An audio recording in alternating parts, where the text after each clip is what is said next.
پاکستان اور سعودی عرب نے ایک تاریخی معاہدہ کیا ہے جس میں ایک کے خلاف جاریت، دونوں کے خلاف جاریت تصور کی جائے گی۔ جب سے اس علاقے کی صورتحال خراب ہوئی مڈل ایسٹ کی، اور خاص طور پر یہ جو ریسنٹ اگریشن تھا اسرائیل کا ایران کے خلاف اور پھر دوحہ کے اوپر جو اس نے حملہ کیا، اس کے بعد ایک چیز بہت واضح تھی کہ اسرائیل سے تمام مسلم دنیا کو خطرہ ہے، اور امریکہ نے جو تمام دنیا میں ڈھیروں جگہوں پہ اس کے فوجی اڈے موجود ہیں، وہ کسی بھی مسلم ملک کی حفاظت کے لیے نہیں آئے گا۔ قطر کی جس بیس سے اڑ کر اسرائیلی جہازوں کی ری فیولنگ کی گئی، اسی بیس کے اوپر امریکہ بیٹھا ہوا ہے، اسی بیس کے اوپر قطر کے بھی ہوائی جہاز کھڑے ہیں، لیکن قطر کے اندر انہی کو حماس کو اٹیک کیا گیا جن کو دعوت دے کر امریکی درخواست کے اوپر قطر نے ان کو دعوت دے کر بات چیت کے لیے بلوایا تھا۔ تو سعودی عرب کے لیے براہ راست خطرہ تھا کہ جس طریقے سے ایک اتحادی امریکہ کا خاص اتحادی فرنٹ لائن الائی قطر، اس کو اٹیک کیا جا سکتا ہے اور امریکہ خاموشی اختیار کرتا ہے، ویسے ہی سعودی عرب کو بھی اگر نشانہ بنانے کی اس نے کوئی سازش کی تو امریکہ اس کو بچانے کے لیے نہیں آئے گا۔ امریکہ کے اندر بھی سعودی عرب کے اندر بھی امریکی فوج موجود ہے، جس طریقے سے قطر کے اندر ان کا بہت بڑا ایک اڈا موجود ہے، اسی طریقے سے سعودی عرب کے اندر بھی وہ موجود ہے۔ پاکستان کے جو ریلیشنز ہیں سعودی عرب کے، وہ ایک علیحدہ ہی ان کی نوعیت ہے۔ مذہبی طور پر تو ہم مکہ اور مدینہ کو اپنے دل میں اتنی عقیدت رکھتے ہیں ان کے لیے کہ پورا پاکستان 25 کروڑ لوگ کہیں گے کہ ہم اپنی جان قربان کرنے کے لیے تیار ہیں حرمین شریفین کی حفاظت کی خاطر، لیکن ایک ڈیفنس پیکٹ ہو جانا، میوچل ٹریٹی ہو جانا، اس کی ایک علیحدہ نوعیت ہے۔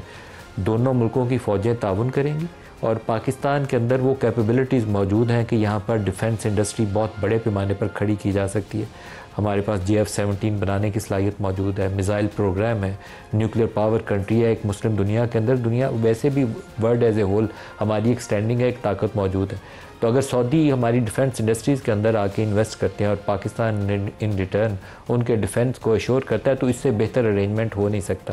اور اس کے اندر آگے چل کر اگر ٹرکی اور چائنا کے ساتھ ایک کوآپریٹیو ارینجمنٹ ہو جائے تو یہ ایک موسٹ آئیڈیل سیناریو بنتا ہے۔ آج کے پروگرام میں اس کے مختلف کیا آپشنز ہیں اور کیا چیزیں آئندہ آنے والے دنوں میں ہمارے سامنے آئیں گی، اسی کے اوپر سوال جواب کریں گے۔ اور ہمارے ساتھ اسلام آباد اسٹوڈیو شخصیت ہیں سینیٹر رانا ثناءاللہ، مشیر ہیں وزیر اعظم کے۔ سر بہت شکریہ آپ ہمیں جوائن کریں۔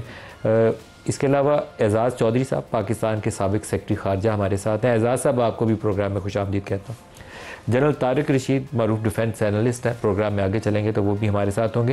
اعزاز صاحب آپ فرمائیے گا کتنا سگنیفیکنٹ ہے سعودی عرب اور پاکستان کا دفاعی معاہدہ؟ بہت سگنیفیکنٹ ہے صاحب، آپ نے خود جو ابتدائیہ میں باتیں کی ہیں میں ان سے 100% اتفاق کرتا ہوں۔ پاکستان اور سعودی عرب کے درمیان تعاون ہمیشہ ہی غیر معمولی رہا، لیکن میں سمجھتا ہوں کہ اس سطح کا تعاون تو ہم نے پہلے نہیں دیکھا تھا، اور ایک لحاظ سے یہ جو 2025 میں ہوا یہ اس کا محرک بنا دونوں طرف۔ ایک طرف تو مئی 2025 میں پاکستان نے اپنی کریڈیبلٹی ثابت کی کہ یہ ایک وہ ملک ہے جو اپنا دفاع کرنا جانتا ہے، جو اپنے سے کئی گنا بڑے ملک کے خلاف، اور وہ ملک جو اسرائیل کے ساتھ بھی جڑا ہوا ہے اس کے خلاف اپنا دفاع کر سکتا ہے۔ دوسری طرف سعودی عرب کو بھی یہ تشویش لاحق ہے کہ جو نقشہ نیتن یاہو صاحب لیے پھرتے ہیں اور کارنل یونیورسٹی اور ادھر ادھر سے چھاپے گئے ہیں، وہاں پہ مدینہ شریف بھی اس نقشے کے اندر انہوں نے شامل کیا ہوا ہے۔ تو چنانچہ سعودی عرب میں یہ تشویش ہے، اور قطر کے حملے کے بعد تو کوئی شک ہی نہیں رہ گیا تھا سعودی عرب میں، تو گویا ایک ون ون کی آپشن نکلی۔ میں سمجھتا ہوں کہ ہمیں اکثر کہا جاتا تھا کہ آپ کی فارن پالیسی بڑی ری ایکٹیو ہے، صرف رد عمل کرتی ہے۔ اب پرو ایکٹیولی اگر ہمارے لوگوں نے سوچا ہے تو میں ان کو داد بھی دینا چاہتا ہوں، کیونکہ میں سمجھتا ہوں کہ کوئی نہ کوئی ایکشن آپ کو لینا چاہیے تھا اپنی اسٹریٹجک ڈیپتھ بڑھانے کے لیے، اپنی جو اسپیس کریٹ کرنے کے لیے، اور ہندوستان جو بڑے عرصے سے کوشش کر رہا تھا کہ آپ کو آئسولیٹ کرے۔ میرے خیال میں اس وقت دلی میں بہت ہی غور و فکر ہو رہا ہوگا کہ یہ ہوا کیا ہے ہمارے ساتھ۔ پہلے امریکہ نے ہمیں تنگ کیا، اور اب پاکستان کو سعودی عرب نے دے دیا، اور سعودی عرب کے بارے میں تو ان کو یہ شک پڑ گیا تھا۔ یاد ہے جب مودی صاحب گئے تھے تو ان کو بھی بڑا جہازوں کا ویلکم ملا تھا، تو ان کا خیال تھا کہ اب یہ ہمارا بڑا پکا قسم کا پارٹنر بن گیا ہے، لیکن وہ یقیناً حیرت میں گم ہوں گے۔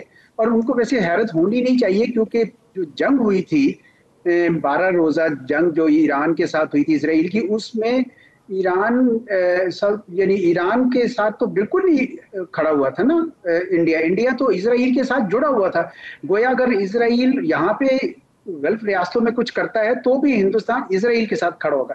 تو چنانچہ میں سمجھتا ہوں کہ ایک ون ون بنی ہے ان کے لیے بھی ہمارے لیے بھی. اور آپ نے صحیح کہا کہ یہ اس کا دائرہ پھیل بھی سکتا ہے, گلف کی دوسری ریاستیں بھی شاید چاہیں گی کہ اس قسم کا یہ ارینجمنٹ ہو. اور پاکستان کے پاس جو دفاعی صلاحیت کو استعمال کرنے کی کیپیبلٹیز ہیں وہ ایک اچھا ون ون دونوں ملکوں کے لیے ہوگا. جی بالکل صحیح کہا. اچھا ہمارے پاس ایک تصویر ہے, جب یہ پروڈیوسر صاحب وہ ڈالیے گا, جب وہ دونوں اپنے وفود کا تعارف کروا رہے ہیں تو محمد بن سلمان جب وہ آرمی چیف کے پاس آئے ہیں تو آرمی چیف نے ایک فوجی انداز میں ان کو سلام کیا, تو لیکن جواب میں جو ایم بی ایس کا جواب ہے وہ بھی اسی انداز کا ہے. تو یہ بہت ہی ایک سگنیفیکنٹ جیسچر ہے. وہاں بادشاہ سلامت ہیں, یہ ذہن میں رکھیے گا کہ وہاں پہ جو طریقہ کار ہے یہ دیکھیے گا, یہ تصویر اس وقت اسکرین کے اوپر ہے. تو دیٹ شوز کہ کتنی امپورٹنس پاکستان کو اس ڈیفنس ڈیل کے حوالے سے دی گئی اور کیا توقعات جڑی ہوئی ہیں پاکستان کے ساتھ. رانا ثناء اللہ صاحب, میں نے آپ کو تصویر بھی دکھائی اور آپ ہی سے جاننا چاہوں گا, پرائم منسٹر سے تو جب بھی ڈالی ہے انہوں نے, لیکن جنرل صاحب کو, جنرل صاحب نے بھی سلوٹ کیا تو انہوں نے بھی جنرل صاحب کو سلوٹ کیا. دیٹ شوز کہ وہ کیا انہوں نے اہمیت دی ہے پاکستان کو. دیکھیں, یہ جو معاہدہ کل ہوا ہے یہ عالم اسلام کا سینکڑوں سال کا یہ خواب تھا, کئی سو سال کا, اور مسلم امہ کی یہ امید تھی, حسرت تھی. اور وہ جس طرح سے کہتے ہیں نا کہ نرگس ہزاروں سال اپنی بے نوری پہ روتی ہے, بڑی مشکل سے ہوتا ہے چمن میں دیدہ بھر پیدا. یہ دیدہ بھر لوگ ہیں جنہوں نے یہ موقع جو ہے یہ اس کو کیپچر کیا ہے, دونوں طرف سے, سعودی عرب کی طرف سے بھی اور پاکستان کی طرف سے بھی. اور یہ اس عالم اسلام کے اتحاد کی بنیاد ہے جس کے متعلق رسول پاک صلی اللہ علیہ وسلم نے فرمایا تھا کہ مسلمان جو ہیں وہ ایک جسم کی مانند ہے. ایک جسم کے کسی ایک حصے, چھوٹے سے چھوٹے حصے کو بھی تکلیف پہنچے تو پورا جسم جو ہے وہ تڑپ جاتا ہے. تو یہ اس اتحاد کی جو ہے وہ سنگ بنیاد ہے جو کل رکھی گئی ہے اس معاہدے کی صورت میں. یہ صرف معاہدہ نہیں ہے, یہ بہت بڑی تاریخی کامیابی ہے, اور آگے چل کے یہ نظر آ رہا ہے اور یقیناً یہ ہوگا کہ عالم اسلام مسلمان امہ جو ہے وہ اس اتحاد کا حصہ ہوگی. اور ایک وقت آئے گا کہ کسی بھی مسلمان ملک کے اوپر, کسی بھی مسلمان کے اوپر جو ظلم ہے, جو اگریشن ہے, جو حملہ جو ہے, وہ تمام مسلمان ملکوں کے اوپر جو ہے وہ حملہ تصور ہوگا. سر یہ جو سیکیورٹی پیکٹ ہے اس کی ڈیٹیلز ہیں کیا ایکچول میں؟ کیا فوج اب وہاں ہم بڑی تعداد میں ڈپلوائے کریں گے کیونکہ ہماری محدود تعداد میں فوج وہاں پہلے سے موجود ہے؟ دیکھیں, اس کی یہ جو اسٹریٹجک جو یعنی ڈیٹیلز ہیں ان کے اوپر تو ہمیں اس طرح سے نہ ان کو ڈسکس کرنا چاہیے, نہ اس طرح سے ان کے اوپر بات ہونی چاہیے. بات تو بنیادی یہ ہے کہ سعودی عرب کے اوپر حملہ ہمارے اوپر حملہ ہوگا, اور ہمارے اوپر حملہ سعودی عرب کے اوپر حملہ تصور ہوگا. تو پھر جب ہمارے اوپر حملہ ہوگا تو اس کا پھر ہم نے دفاع کس طرح سے کرنا ہے؟ ہر وہ کام کریں گے, ہر اس جو ہے وہ ڈیٹیل میں جائیں گے, ادھر بھی ہم بھی اور وہ ادھر وہ بھی, کہ جو حملہ ہو تو اس کے نتیجے اپنے گھر کا دفاع کرنے کے لیے جو ہتھیار چاہیے تو وہ دونوں ایک ہی طرح سے استعمال کریں گے, چاہے پاکستان ہو تو چاہے سعودی عرب. میرا خیال ہے کہ یہی بنیادی بات جو ہے نا, ہمیں اسی کے اوپر یہ باقی تبصرے جو ہے نا یہ آپ کو یہ مخالف ممالک جو بڑی ڈیٹیل میں جا کے کریں گے, لیکن ہمیں اس سے آگے نہیں بڑھنا چاہیے. بس بات اتنی سی ہے کہ ان کے اوپر حملہ ہوا تو ہمارے اوپر حملہ ہے, اور اگر ہوا تو ان پہ اوپر ہے, تو اس کا ہم نے دفاع کرنا ہے. اعزاز صاحب, جو اگر سعودی عرب کی بات کریں تو being a Muslim, being a Pakistani, میں اگر 25 کروڑ لوگوں کی نمائندگی کرتے ہوئے یہ کہوں کہ سعودی عرب کے اوپر ہم اس پیکٹ کے بغیر بھی اگر خدا نہ خواستہ کبھی ایسی صورتحال ہوتی تو ہم اپنے اوپر ہی حملہ تصور کرتے.